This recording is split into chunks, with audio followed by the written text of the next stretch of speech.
السلام علیکم ورحمۃ اللہ وبرکاتہ۔ سورۃ آل عمران آیت نمبر 154۔ اعوذ باللہ السمیع العلیم من الشیطان الرجیم من حمزہ ونفخہ ونفثہ ثم انزل علیکم من بعد الغم امنۃ نعاسا، پھر اس نے تم پر غم کے بعد امن اونگ کی صورت میں نازل کیا۔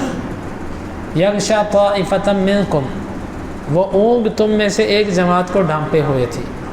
وطائفۃ قد اہمتہم انفسہم، اور ایک جماعت ان کو اپنے نفس ہی غم میں ڈالے ہوئے تھے۔ یظنون باللہ غیر الحق ظن الجاہلیہ، وہ اللہ کے بارے میں گمان کر رہے تھے ناحق گمان، جاہلیت والے گمان۔ یقولون هل لنا من الامر من شیء، وہ کہہ رہے تھے کیا ہمارا بھی اس مشورے میں کوئی اختیار تھا؟ قل ان الامر کلہ للہ، آپ کہہ دیجئے معاملہ تو سب کا سب اللہ کے اختیار میں ہے۔ یخفون فی انفسہم ما لا یبدون لک، وہ اپنے دلوں میں وہ چھپا رہے تھے جس کو وہ آپ کے لیے ظاہر نہیں کر رہے تھے۔ یقولون لو کان لنا من الامر شیء ما قتلنا ہاہنا، وہ کہہ رہے تھے اگر ہمارا اس مشورے میں کوئی اختیار ہوتا تو ہم آج یہاں قتل نہ ہوتے۔ قل لو کنتم فی بیوتکم، تو آپ ان سے کہہ دو اگر تم اپنے گھروں میں بھی ہوتے نا، لبرز الذین کتب علیہم القتل الی مضاجعہم، البتہ وہ لوگ نکل آتے جن کے اوپر قتل فرض کر دیا گیا تھا اپنے بستروں کی طرف۔ ولیبتلی اللہ ما فی صدورکم، اور تاکہ آزمائے اللہ اسے جو تمہارے سینوں میں ہے۔ ولیمحص ما فی قلوبکم، تاکہ وہ خالص کر دے جو تمہارے دلوں میں ہے۔ واللہ علیم بذات الصدور، اور اللہ سینوں والی کو جاننے والا ہے۔ ان الذین تولوا منکم یوم التقى الجمعان، یقیناً وہ لوگ جو تم میں سے پھر گئے جس دن دو جماعتیں آپس میں ٹکرائیں۔ انما استزلهم الشیطان ببعض ما کسبوا، یقیناً شیطان نے ہی ان کو بعض گناہوں کی وجہ سے پھسلایا ہے۔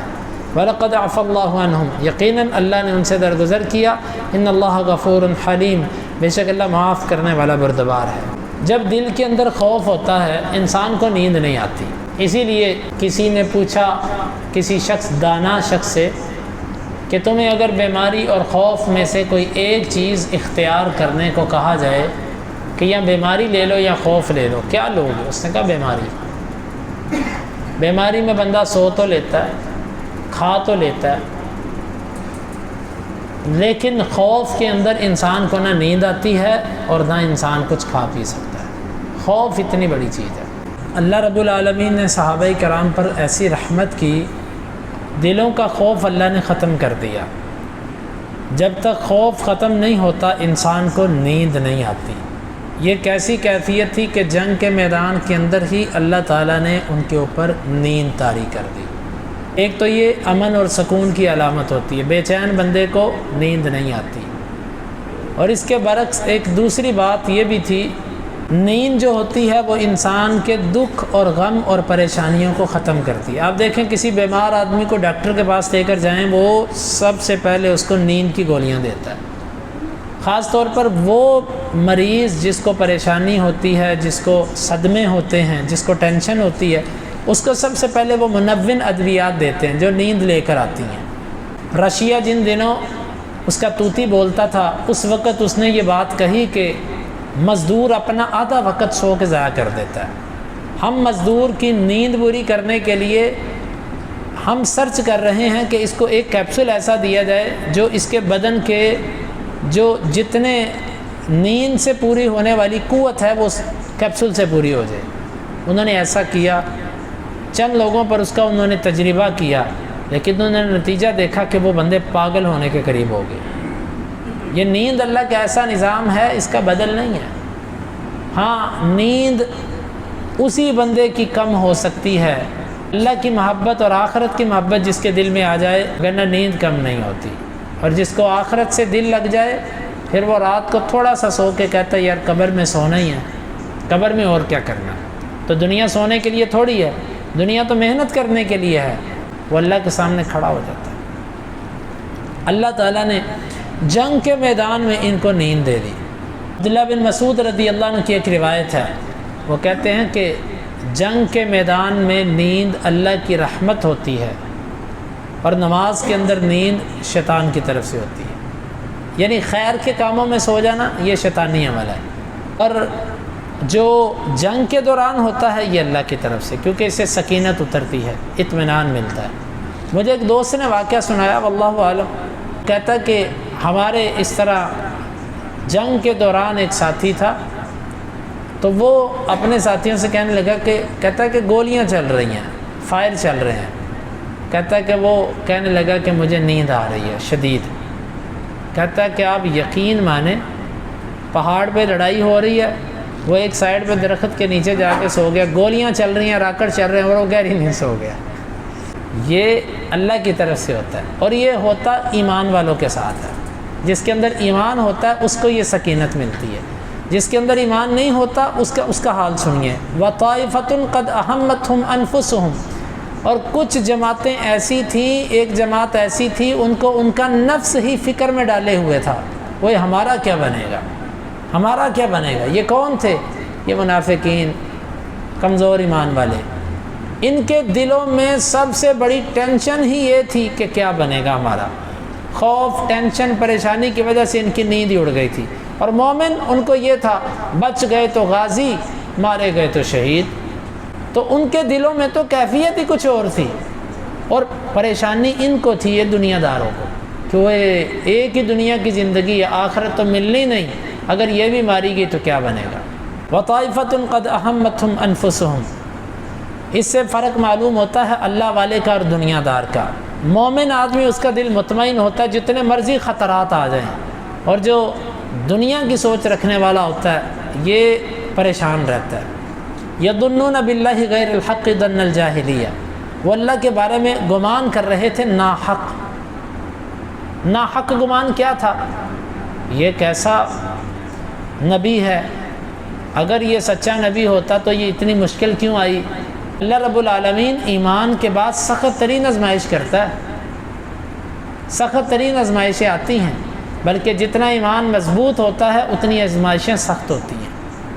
تو اللہ تعالیٰ نے فرمایا کہ یہ جاہلوں والے گمان کر رہے تھے، ناحق گمان کر رہے تھے کہ یہ دین سچا نہیں ہے. کس وجہ سے؟ کہ آزمائش کیوں آ گئی. یقولون هل لنا من الامر من شیء، کہہ رہے تھے کیا ہمارا بھی اس معاملے میں کوئی اختیار تھا؟ یعنی ہم نے جب کہا تھا کہ مدینے میں رہ کر لڑو، ہمارا تو مشورہ لیا ہی نہیں گیا. آپ یوں کہہ لیجئے اللہ کے فیصلوں سے ناراضی ہونے والے. ایک بات یاد رکھیے گا، جو مومن ہوتا ہے نا، اس کے اوپر مصیبت آئے، خوشی آئے، وہ کہتا ہے یہ رب نے لکھی تھی، یہ میں ٹال نہیں سکتا تھا.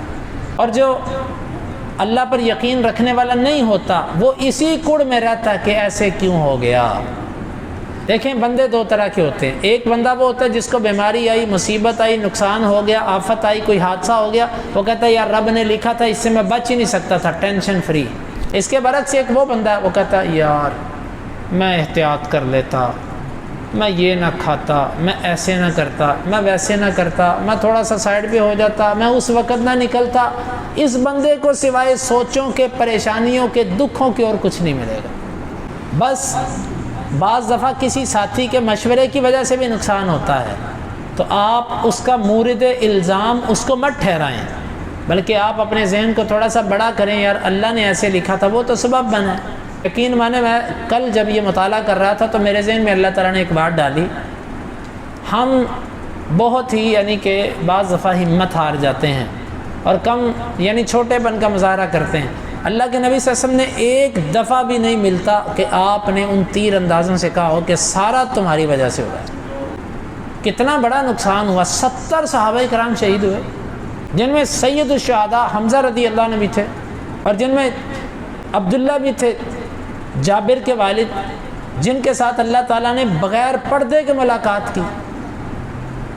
ایسے ایسے گمنام صحابہ تھے. انس بن نضر تھے جن میں کہ جو قسم کھاتے تھے اور اللہ کو کہتے تھے اللہ تجھے قسم لگے یہ کام ایسے ہونا چاہیے، اللہ اس کی قسم پوری کر دیتا تھا. یہ انس بن نضر وہ ہیں، انس بن مالک کے چچا تھے. انس بن مالک کا نام انہی کے نام پر رکھا گیا تھا. اور یہ انس بن نضر وہ ہیں کہ ایک دفعہ ان کی بہن سے کسی کے دانت توڑے گئے، کسی خاتون کے، تو انہوں نے کہا کہ ہم قصاص لیں گے، ہم بھی اس کی بہن کے دانت توڑیں گے. انس کو بس مزاج اپنا اپنا ہے۔ انس کو ہوا کہ معافی کر دو، جو لینا لے لو، دانت نہیں توڑو میری بہن کے۔ انہوں نے کہا دانت توڑیں گے تیری بہن کے؟ کہ اللہ کی قسم تم میری بہن کے دانت نہیں توڑ سکتے۔ تھوڑی دیر گزری ہے، وہ دیت لینے پر قائل ہو گئے۔ اللہ کے نبی صلی اللہ علیہ وسلم نے فرمایا تھا کہ اللہ کے کچھ بندے ایسے ہیں لو اقسم علی اللہ لابرہ، اگر وہ اللہ پر قسم ڈال دیں تو اللہ ان کی قسم پوری کر دیتا ہے۔ یہ انس بن نضر وہ ہیں، آپ نے ان شہداء کی تاریخ نہیں جانی کہ احد کے اندر کتنے قیمتی لوگ گئے تھے، تو سارے قیمتی، لیکن کتنی قیمتی جانیں چلی گئیں۔ اللہ کے نبی صلی اللہ علیہ وسلم سے دندان مبارک سے قیمتی بھی کوئی تھا؟ واللہ آپ کے دانتوں پر تو سب کچھ قربان کیا جا سکتا ہے۔ آپ کے چہرہ مبارک سے جو خون بہا، آپ کے مبارک چہرے پر جو زخم آئے، اس سے بڑا دکھ کوئی تھا؟ لیکن آپ نے ایک دفعہ بھی ان کو کہا یہ سارا قصور تمہارا ہے، آج کے بعد تمہارا بائیکاٹ۔ جو بندہ اللہ پر یقین رکھنے والا ہوتا ہے نا، وہ مخلوق سے زیادہ گلے نہیں کرتا۔ یہاں پر یہ اب گلے کر رہے ہیں، یقولون حل لنا من الامر من شیء، کاش ہمارے لیے بھی کچھ ہوتا۔ اور ابو طلحہ رضی اللہ عنہ کہتے ہیں کہ آپ اندازہ کیجئے کہ میرے ہاتھ میں تلوار تھی اور نیند کی وجہ سے میں ایسے نیچے بیٹھا ہوں اور تلوار میرے ہاتھ سے بار بار گرتی ہے اور میں اس کو پکڑتا ہوں، اور پھر میں نے آنکھ کھول کے ایسے اپنے دائیں بائیں دیکھا تو سارے سوئے ہوئے ہیں، یہ جنگ کا میدان ہے اور سارے سوئے ہوئے ہیں۔ اور وہ کہتے ہیں اس دوران میرے کانوں میں ایک آواز پڑ رہی تھی، ایک شخص کہہ رہا تھا ہائے ہماری تو سنی نہیں گئی، ہمارا تو مشورہ ہی نہیں لیا گیا، کاش ہمارے مشورے پر عمل ہوتا تو آج ہم یوں مارے نہ جاتے۔ یہ وہ لوگ تھے جن کو نیند آئی نہیں، کیونکہ یہ ٹینشن والے لوگ تھے، اور جو اللہ پر یقین کرنے والے لوگ تھے ان کو اللہ نے نیند دے دی، اور پریشانیوں میں دکھوں میں جلنے سڑنے والے لوگ ان کو نیند آئی نہیں، وہ اسی طرح ہی رہے۔ قل ان الامر کلہ للہ، آپ ان سے کہہ دو سارے فیصلے تو اللہ کے ہوتے ہیں، تم اگر باہر آئے ہو تو اس میں بھی اللہ نے چاہا تھا تو تم آئے ہو، اگرچہ سبب کچھ لوگوں کا مشورہ ہی بنا، لیکن آئے تو اللہ کے چاہنے پر ہونا، فیصلے سارے اللہ کے ہوتے ہیں، اس لیے رب کے فیصلوں پر اعتراض مت کرو۔ یخفون فی انفسہم ما لا یبدون لک، اپنے سینوں میں وہ چھپاتے ہیں جو آپ کے لیے ظاہر نہیں کر سکتے، وہ کفر اور نفاق ان کے سینوں میں چھپا ہوا ہے۔ اب اس سے معلوم ہوتا ہے کہ انبیاء کے پاس علم غیب نہیں ہوتا، اولیاء علم غیب نہیں جانتے، اگر جانتے ہوتے تو منافقین کو بھی اتنا اندازہ ہوتا کہ یار ان سے چھپا تو کچھ سکتے نہیں ہم۔ تو اس سے عقائد کی اصلاح بھی کیجیے۔ قل لو کنتم فی بیوتکم لبرز الذین کتب علیہم القتل الی مضاجم، تم کہتے ہو ہم مارے نہ جاتے، تم اگر اپنے گھروں کے اندر ہوتے، اپنے بستروں پر لیٹے ہوتے جو پر امن جگہ ہوتی ہے، تو وہاں پر بھی تمہیں موت کے وقت پر موت آنی تھی۔ جنگ کے میدان میں موت نہیں پڑی ہوئی، موت کا تعلق وقت کے ساتھ ہے، اس میں بزدلوں کو تسلی دی جا رہی ہے، کمزور دل والوں کو اطمینان ہے۔ جائز اسباب اختیار کرنے میں موت نہیں ہے، ناجائز اسباب اختیار کریں گے تو وہ خودکشی کے مترادف ہے۔ آپ چھت پہ چڑھ کے چھلانگ لگانے لگے اور کہیں جی مرنا ہوا تو مروں گا نہیں تو کچھ نہیں ہوگا، یہ تو خودکشی ہے، یہ جائز نہیں ہے۔ لیکن جو جائز اسباب ہیں ان کو اختیار کرنا، اس میں اگر آپ پر کسی قسم کی مصیبت آتی ہے تو مت سمجھیں کہ اسباب اختیار کرنے سے آئی ہے، بلکہ یہ لکھی تھی، یہ آنی تھی۔ یاد رکھو نیکی کو کبھی ڈر سے مت چھوڑو، نیکی کرتے رہو، پتہ نہیں زندگی کب ختم ہو جائے۔ مت ڈرو میں بیمار ہوں، مجھے یہ مسئلہ ہے، مجھے یہ پرہیز ہے، یہ باتیں اپنی جگہ پر، مرو گے تو یار رب کے رستے میں مرو گے، اس سے بڑی سعادت کی بات کیا ہے۔ اللہ تعالیٰ نے یہاں پر فرمایا کہ تم موت سے ڈرتے ہو، تم اپنے گھروں پہ بھی ٹک جاؤ گے، موت تمہیں آئے ہی آئے۔ مطلب یہ ہے کہ کبھی بھی خطرات سے ڈرتے ہوئے کسی نقصان سے بچنے کے لیے نیکیوں کو ترک مت کرو۔ نقصان تم پر پہنچنا ہی پہنچنا ہے، جو مرضی ہو جائے، تم نیکی کرو یا نہ کرو۔ وَلِيَبْتَلِيَ اللَّهُ مَا فِي صُدُورِكُمْ، اب سنو یہ آزمائش تم پر کیوں آئی؟ کیونکہ اللہ جانچنا چاہتا تھا، آزمائش کرنا چاہتا تھا تمہاری جو تمہارے سینوں کے اندر ہے، کہ تمہارے دلوں میں جو وہ باہر آ جائے۔ وَلِيُمَحِّصَ مَا فِي قُلُوبِكُمْ، اور جو تمہارے دلوں کے اندر ہے اللہ تعالیٰ اس کو بھی خالص کرنا چاہتا تھا، یعنی کہ تمہیں پتہ چل جائے کہ خالص کون ہے اور ناخالص کون ہے۔ اور بعض دفعہ آزمائش کے وقت بندہ خالص ہوتا ہے۔ واللہ علیم بذات الصدور، اور اللہ تعالیٰ سینوں والی بات کو جاننے والا ہے۔ ان الذین تولوا منکم یوم التقى الجمعان، اب اللہ تعالیٰ سبب بتا رہا ہے کہ تم میں سے جو لوگ جنگ کے میدان میں بھاگے وہ کیوں بھاگے۔ اللہ، یہ آیت مبارکہ میرے اور آپ کے لیے بڑی اہم ہے۔ اللہ تعالیٰ فرما رہا ہے کہ جو جنگ کے میدان سے تم بھاگے ہو نا، اس کی ایک وجہ تھی، وہ وجہ ہم تمہیں بتاتے ہیں۔ انما استزلهم الشیطان ببعض ما کسبوا، شیطان نے تمہیں تمہارے گناہوں کی وجہ سے پھسلا دیا۔ اللہ اکبر، اس سے معلوم ہوتا ہے کہ انسان نیکی سے پیچھے رہتا ہے اپنے گناہوں کی وجہ سے۔ کبھی انسان کے پاؤں اکھڑ جاتے ہیں اس کے گناہوں کی وجہ سے۔